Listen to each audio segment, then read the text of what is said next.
Olá, meus queridos alunos, bem-vindos aí a mais uma videoaula com o professor Bruno. Hoje nós temos essa aula de biologia para finalizar a parte que nós iniciamos numa outra videoaula, falando sobre histologia, que é a parte da biologia que estuda os tecidos, células e tecidos do nosso corpo. Então hoje, para a gente não perder aí nossa linha de raciocínio, nós estamos aí na unidade curricular 7, falando de histologia.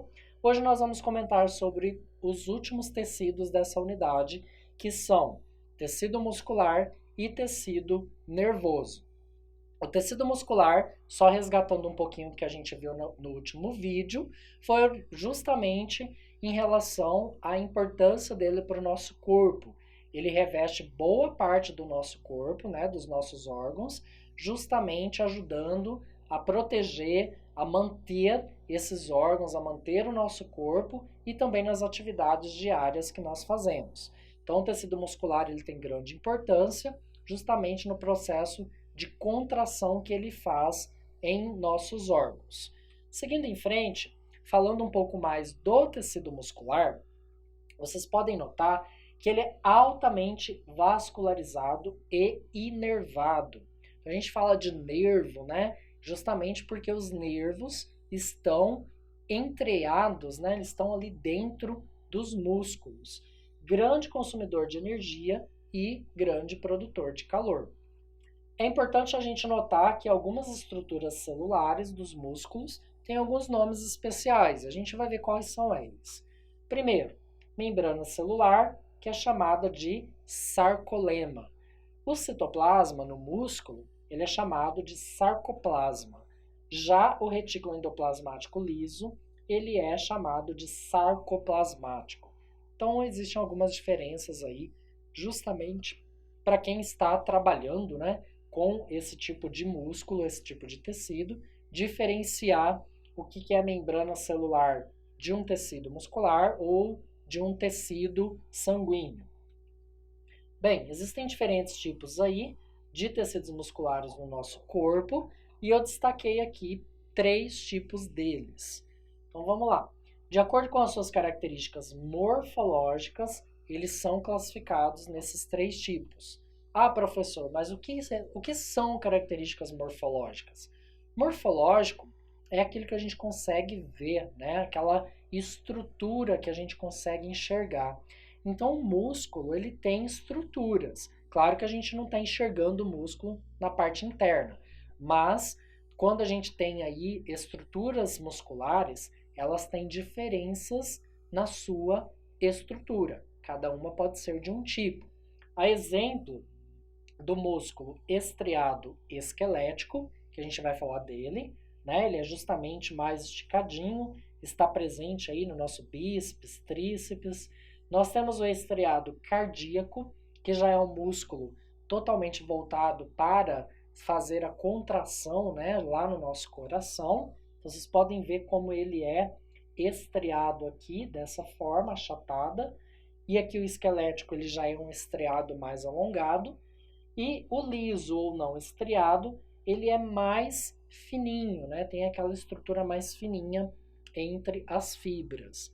E isso vai ser gerado lá os órgãos a partir dos tecidos estriados, não estriado, perdão, ou liso. Bem, o que é o tecido estriado esquelético? Está presente aí em maior parte do nosso corpo. Então, o estriado esquelético, isso é uma informação importante.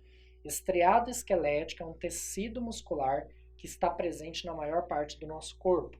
Ele está preso ao nosso esqueleto, ou seja, aos ossos, através de tendões que permitem realizar os movimentos diversos quando a gente corre, anda, senta, levanta, né? Então, todos esses movimentos são justamente possíveis devido a esse músculo. A contração é forte, rápida, descontínua e voluntária. eu quero chamar a atenção de vocês para vocês frisarem a palavra voluntária. Por quê? Quando o músculo tem essa contração voluntária, vocês vão ver que justamente a contração de um músculo esquelético vai depender de um comando central, né, da vontade da pessoa. Então, quando é voluntário, se eu quero erguer o meu braço, eu vou erguer, mas eu estou comandando o meu braço para fazer o movimento. Então, isso é voluntariedade. Então, alguns músculos do nosso corpo fazem esse processo, né, de ter movimentos voluntários quando a gente deseja. Então, a gente consegue controlar o movimento. Já as células musculares esqueléticas, elas são cilíndricas e muito longas, podendo chegar a 30 centímetros. Por isso que a gente vê aquela, conforme a imagem, né, que eu deixei aqui para vocês, as estruturas ali esticadinhas. Por quê? Podem chegar a 30 centímetros. Contendo muitos filamentos, que são essas fibras, justamente como a quitina e a miosina. Esses filamentos, eles contraem e tem aí o nome de miofibrilas. Então, as miofibrilas são esses filamentos que fazem a contração muscular. Ao se analisar esse tecido no microscópio, a gente vê vários núcleos por célula. Então, ele é um tecido que pode ter uma única célula ou também multicelular. Além de estrias transversais, típica do músculo estriado, essas estrias elas são aí justamente devidas à superposição, né, de uma fibra em cima da outra. Aí vai fazendo aquela rede muscular, conforme a gente viu naquela imagem anterior. Então vai formando essa rede muscular. Bem, aqui eu tenho uma imagem mais interessante, onde vocês podem ver justamente conforme essas fibras vão ficando sobrepostas, né, em camadas. E aí vão formar o músculo estriado esquelético. O tecido muscular também, ele tem aí algumas células que são as células do músculo estriado cardíaco. O próprio nome já diz, né? Se é músculo estriado cardíaco, a gente sabe que tem as estrias ali, né? A fibra formando o músculo, várias camadas de fibra, e é justamente o músculo do coração. Se é cardíaco, está relacionado com o coração. Então, como o músculo esquelético, o cardíaco possui células também alongadas, como a gente pode ver aqui, cilíndricas, elas são cilíndricas, ou seja, parecem canudinhos, né, bem cilíndricos ali, mangueirinhas, e estriadas, porém elas não são ramificadas. Nós temos aqui a imagem do tecido muscular estriado cardíaco que forma o tecido do coração. Também faz aí um movimento de contração, tá? O que é importante vocês saberem?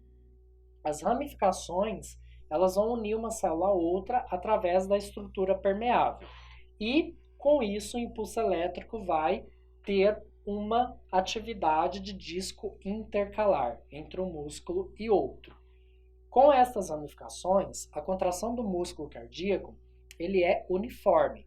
Então, ele vai fazer uma contração uniforme. Por isso que ele vai bater, né, de forma que bombeie o sangue uniformemente. Essencialmente para o bom funcionamento aí do coração. Bem, então a contração do músculo é rápida, forte, involuntária. Olha só a diferença lá do tecido que a gente acabou de ver em relação ao tecido estriado esquelético. Lembra que eu falei para vocês? O estriado esquelético é forte, rápido, ok, igual ao do coração, descontínua e voluntária. Somos nós que damos o ok para fazer o movimento, certo? Já aqui do coração, é ao contrário. O músculo também tem um movimento rápido, né, forte, só que é uma contração involuntária. Ou seja, não depende da nossa vontade. Senão a gente teria que ficar o dia todo assim, né? Bombeia o sangue, coração bombeia o sangue. E isso não acontece. Então, nosso coração bate dia e noite, mesmo a gente dormindo, sem ter que pensar em mandar informação para o nosso cérebro para ele fazer o coração realmente bater, ok? Bem, outro tipo de músculo aí é o liso, que já é encontrado nos órgãos internos do nosso corpo. Então nós temos aí o intestino, a bexiga, o útero, são todos órgãos constituídos do tecido liso, sendo responsável pelos movimentos realizados pelos mesmos, como, por exemplo, o movimento peristaltismo ou peristáltico, a expulsão de urina e contrações do parto, respectivamente. Então, também é encontrado na parede dos vasos sanguíneos, onde ajuda a regular a pressão sanguínea.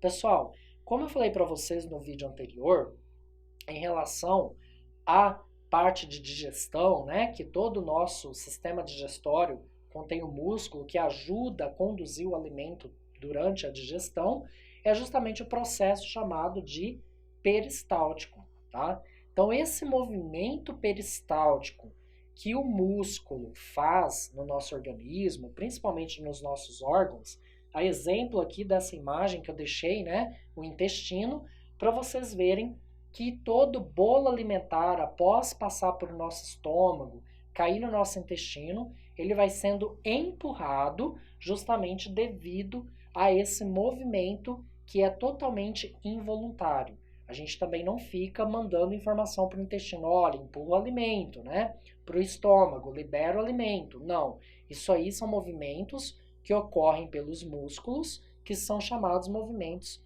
peristálticos. Não esqueçam disso, isso é importante. Assim como nós temos também o movimento de liberar urina e outras contrações, como também liberação de fezes. Então, todas essas contrações que nós sentimos, que é natural do nosso corpo, acontecem involuntariamente.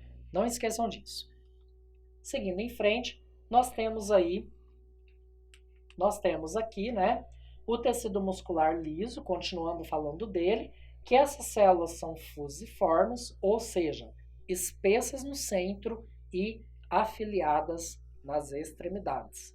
E possui apenas um núcleo central, ou seja, diferente lá do liso estriado, que é justamente do estriado, que tem multicélulas. Nesse caso aqui nós temos apenas uma célula, um núcleo para cada célula. E lá nós temos vários núcleos dentro da célula. Ele também possui estrias transversais e suas células se organizam em aglomerados. A contração é lenta, fraca e involuntária.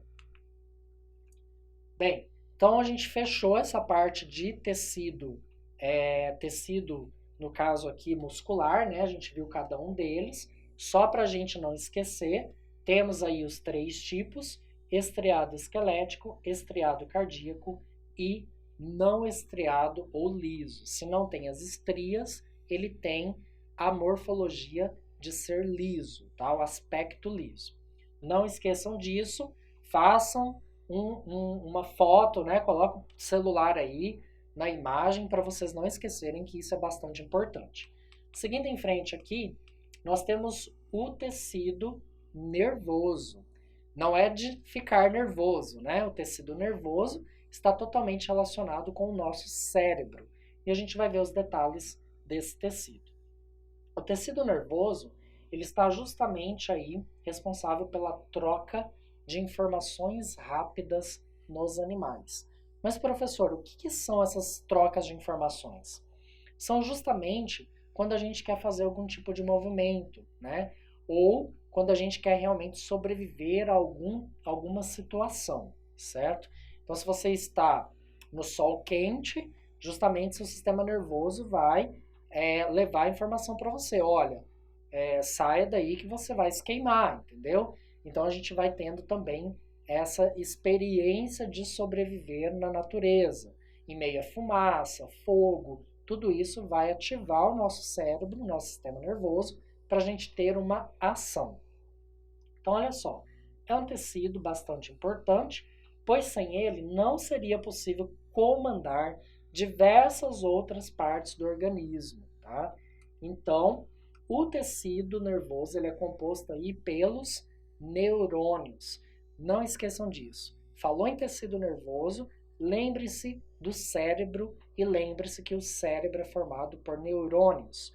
Os neurônios são as células nervosas e elas são especializadas na condução de impulsos elétricos. Isso mesmo. Os neurônios eles vão ficar conversando, aí entre aspas, né, um com o outro por meio de eletricidade. São impulsos elétricos que vão levar a informação de um neurônio para o outro para que tenha alguma ação no nosso corpo. Então, o neurônio ele é formado por 3 partes. Então, antes da gente mostrar o neurônio aqui para vocês, eu quero que vocês prestem atenção nessas 3 partes do neurônio. Primeiro, nós temos aqui o corpo celular. A gente está falando de neurônio. Então, o neurônio tem um corpo, que é a parte onde fica o núcleo, diversas organelas.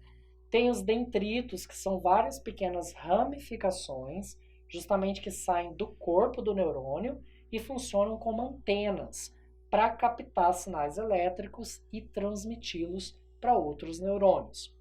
E a terceira parte do neurônio é chamada de axônio.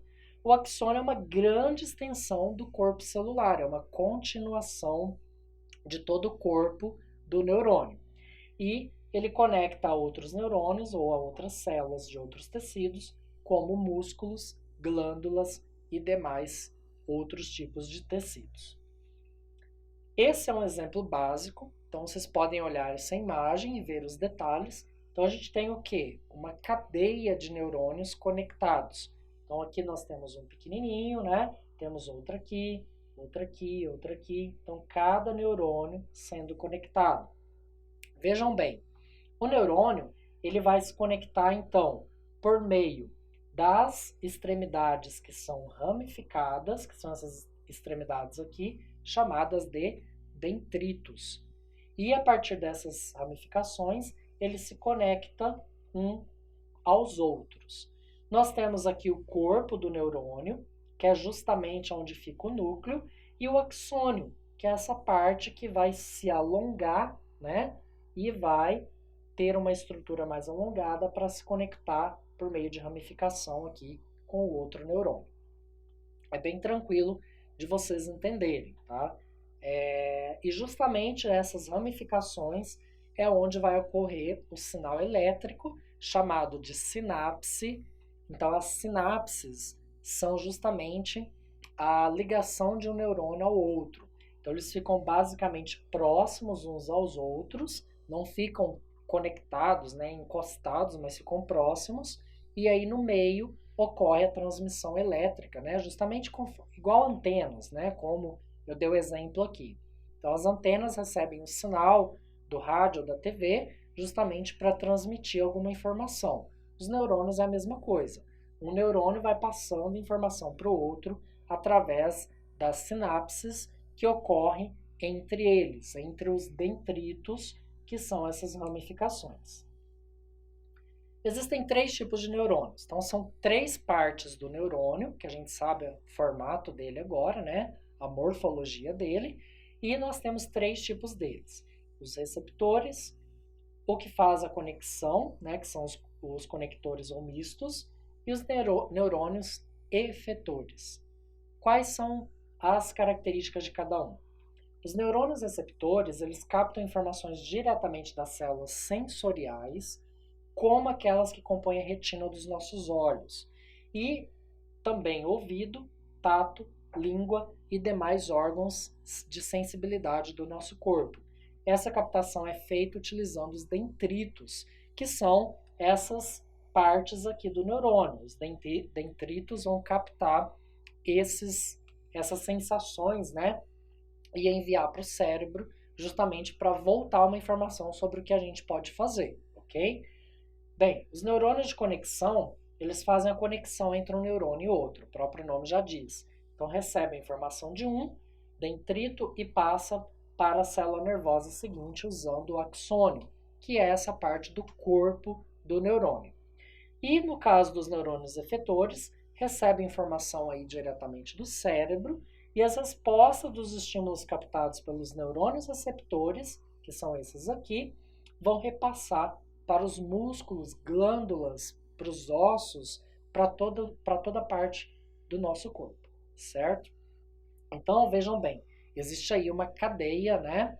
Um processo justamente para poder a gente sobreviver no meio ambiente que nós estamos, ok? E todo esse processo neural, ele justamente acontece para que a gente possa ter essa sensibilidade e ter uma ação conforme o ambiente que nós estamos.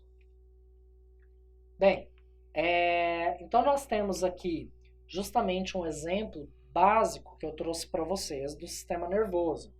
Então, o sistema nervoso transmite para o cérebro utilizando os neurônios receptores e de conexão.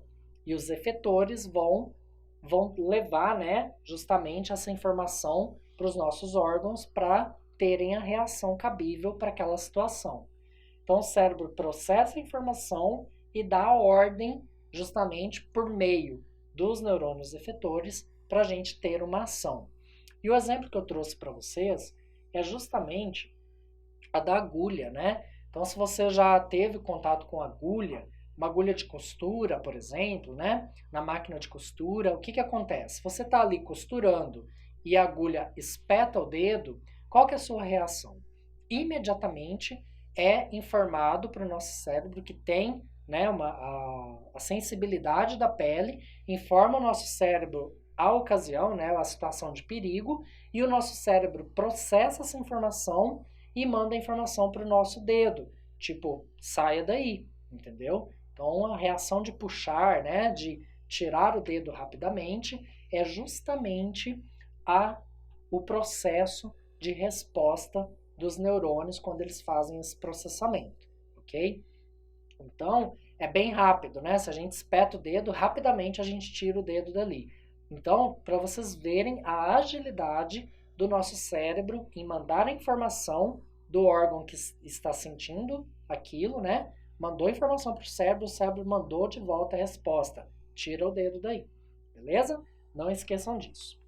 Bem, então, para a gente fechar essa parte da histologia, que nós tivemos aí todas essas vídeos aulas, né? Justamente para vocês entenderem um pouco mais. Então, não esquecer que nessa aula a gente viu sobre o tecido muscular e nervoso, e o que vocês devem lembrar sempre é os níveis, né? São os níveis de organização do nosso corpo. O nosso corpo, então, né? Só resgatando lá do primeiro vídeo de histologia. O nosso corpo é formado justamente por células, as células formam os tecidos formam os órgãos, e aí os órgãos vão formar todo o sistema do nosso corpo. Meus queridos, eu encontro vocês aí na próxima videoaula. Muito obrigado!